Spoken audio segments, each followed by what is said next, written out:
Hello, I'm Mark. I'm Casey. And today on the Tesla Life Express, we're going to talk a little bit about some car manufacturers that want California to roll back its gas car ban. But first, we're going to roll that title. Bring it back to 1950.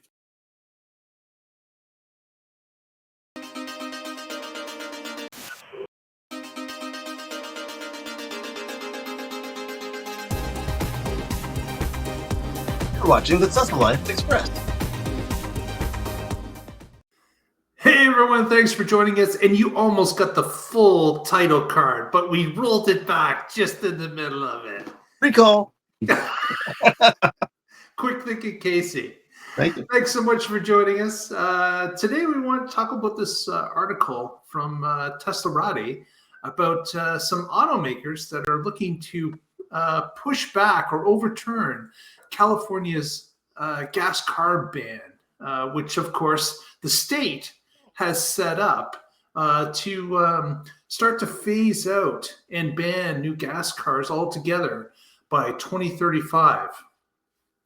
And this, of course, is flying in the face of some auto manufacturers. Well, let's just name them, the big three, for example, in the US, as well as others, Toyota, Volkswagen, Hyundai, and several others.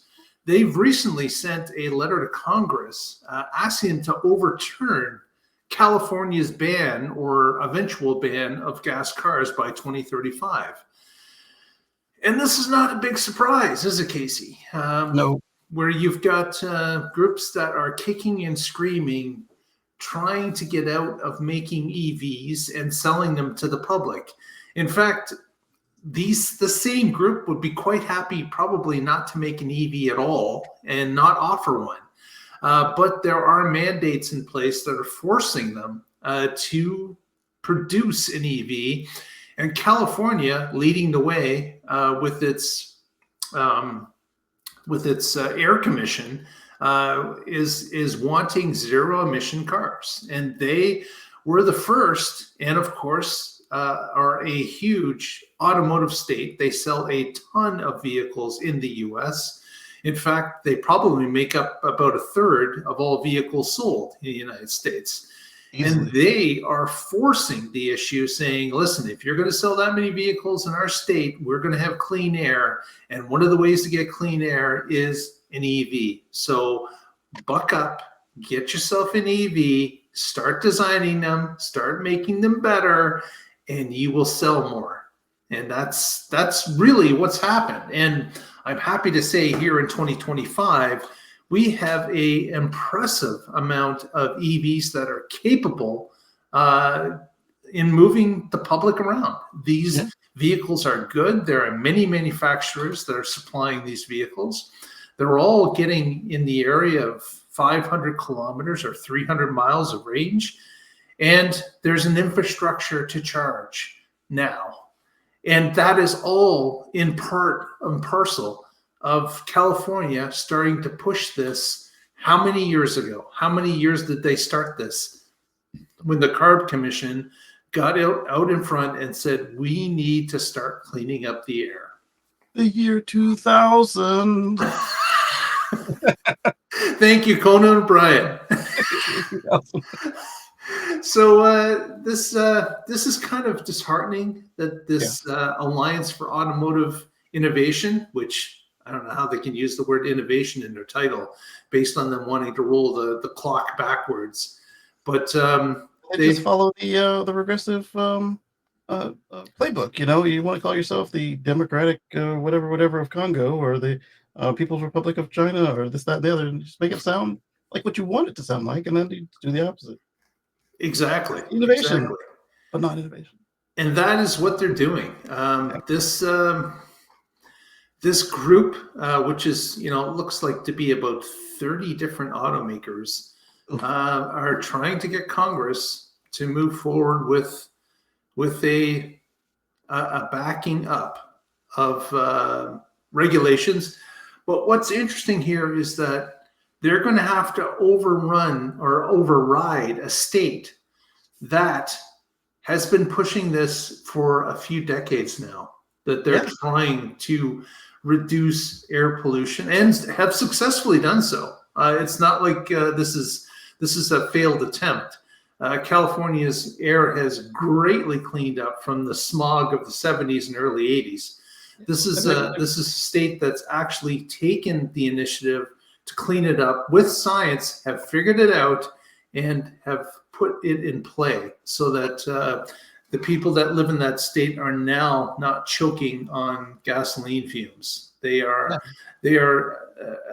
got more efficient gas cars, and on top of that, they've got alternative energy vehicles with zero emissions, which is really reducing the amount of carbon that's being put into the air in that state. Yeah, they've been working at this since my mom was a kid, and the, the results show. Like, look at pictures of LA, even before the car. Look at like when they just had horses and they had all that smog, and look at it when they got cars and it got worse. And then look at it today. It's not anywhere near as bad. Like very few days can you actually just see the air, and you can't really argue with those results unless you just want to throw out all the data, which is definitely a technique they've tried. But they've had good success, and so then they went on to, oh well, leave that to the states, leave this to the states. Okay, great, we've left that to the states. Oh no, not like that, not like that. We need to take that one back. Yeah, exactly. Exactly. They gave up that because they were happy to remove that from their docket until they found out that, oh my gosh, they're being successful in this. And we've got a number of manufacturers that are upset that this is going on. They want it brought back under the federal umbrella so that we can mandate it across the board. Well, I don't think this is going to change, even with their letter, even with their cries of, if it's just not fair, you cannot produce a vehicle like that. Just pause right there for a second. They say it's not fair, this, that, the other. California and the Fed sat down with all these execs, made a plan. They said, okay, we can do that. It'll be easy. And then golden parachutes, they leave, and now the new guy's like, oh no, we can't do this. Exactly. And the other thing, they want to woe is me. They want a truck that gets 50 miles to the gallon. Yes, they want a truck that gets 50 miles to the gallon. What? 50 miles to the gallon unadjusted?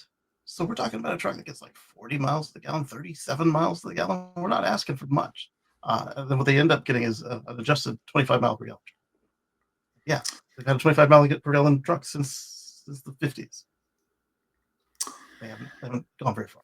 It's amazing how these guys can basically sit on their hands and do nothing. Although they do have the ability to build these zero emission vehicles, and they do have the ability to make them better. And they do tell them. We told people that they're pansies if they can't handle if they don't drive a gigantic truck. If they buy a small car, they're going to be little girly men. But it is something that I cannot believe that the public can believe this. Like, we've seen that EVs have gotten progressively better after their first and second generations. And as mentioned earlier, they are at the point now where they can suffice for most citizens in North America. This makes complete sense for most people. Not every single person, but the vast majority of people could use an EV and do their daily tasks and not really upset what they're doing, not have to change their routine that much. And on top of it, sometimes for the better. If they're not in a multifamily situation, now they never have to make stops at some place to add more miles to their car. And they get to reduce air pollution immediately out of the gate. From that point forward, they will never pump carbon into the air again from their vehicle. Exactly. And if I've already got something at home, like one of those windmills on the farm, or like a hydro thing in the stream behind their house, I know these are rare. Or more likely, they've got some solar on the roof. Yeah. Now, as the price of everything is doing this, they are insulated from this because they are taking out a significant chunk of their production or their consumption with their own production. Yep. So we'll have to see where this goes. Again, I just don't get the automakers. Why would stop burying your heads in the sand? You have the capability of making these vehicles. Yes, they're not quite as profitable as the old gas ones are currently, but that's only because of volume. So guess what? If you start making an even better EV and start selling double and triple the amount of those EVs, you will knock that price down because you're able now to sell more, and more brings down the cost of these vehicles. Every accountant in these companies know that. This is just something that they should be trying harder at doing. And unfortunately, with the change in administration, everybody's first kick at the can is let's go backwards. Let's go 7 years. Let's go 8 years back and 37 reset. years.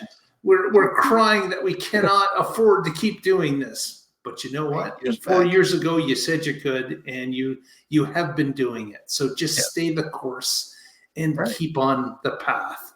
Yes.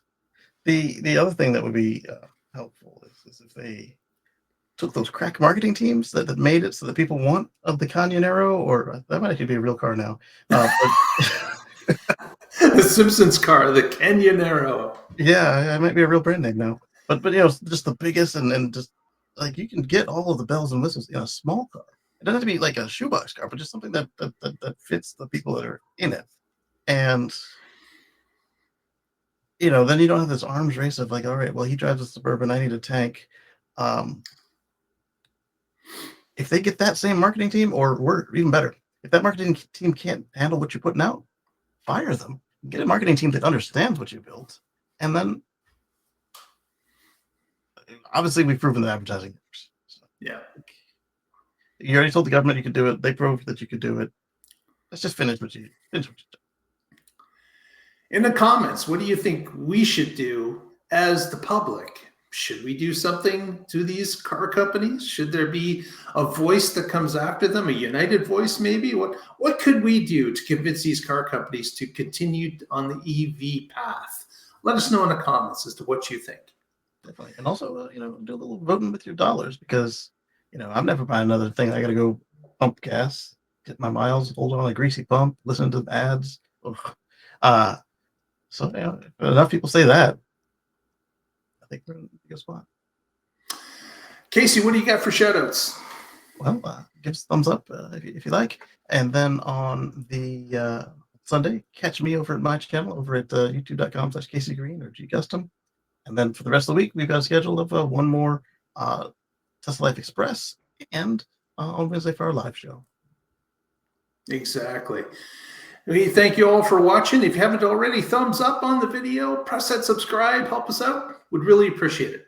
And we will see you next time. And together we'll find out what's happening in the Tesla life. Bye now. And the balloons.